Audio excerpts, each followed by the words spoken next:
All righty, we're going to jump right into it with hot takes. The first one, Federal Reserve Chairman Jerome Powell said inflation has increased notably and would remain elevated in the coming months. So his quote from the interview was, "Inflation has been higher than we expected, a little more persistent than we had expected and hoped."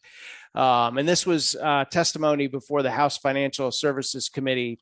And he said that pandemic-related bottlenecks and other supply constraints just created the perfect storm of high demand and low supply that's led to price increases for certain goods and services. How long is this going to be around? Mr. Powell said he expects these effects should partially reverse as the effects of the bottlenecks unwind. And we talked a little bit about supply chain issues from Asia and other things going on.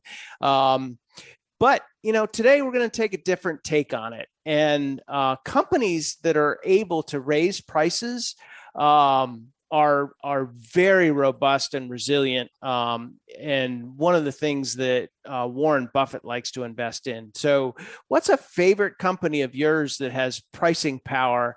Danny, why don't you go first? It would be disingenuous of me to talk about Netflix and not talk about the fact that the company has raised prices 4 out of the past 5 or 5 out of the past 6 years. Now, these have not been huge price increases. They've been essentially about $1 for each tier, in some cases $2 for the higher tiers. And while, people complained on social media and said, "Oh, I'm bailing on Netflix and I'm getting tired of the price increases," so far the company has continued its growth. So I think there's a little bit of that. Consumers will sometimes say something that they're not actually going to do when it comes to price increases. So, I think the fact that Netflix as an investment, the company turned the corner last year. The number of subscribers that they have has pushed them to the point where they are cash flow positive. They're still continuing to invest heavily, not only in TV series, which had been their bread and butter for a number of years, but also releasing a new movie every week this year. So there's plenty of content. I think that while even recently I saw an article that said that Disney Plus US growth might be slowing. And that's only after a year and a half.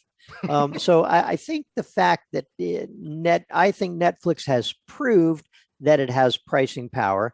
And I think that the stories that you have heard about, the ultimate demise of Netflix stock has been greatly exaggerated. I think we're going to see a stock that still has years of growth left in international markets, but then also one of the things that I'm going to talk about later could actually be the next growth engine. So I wouldn't discount Netflix just yet.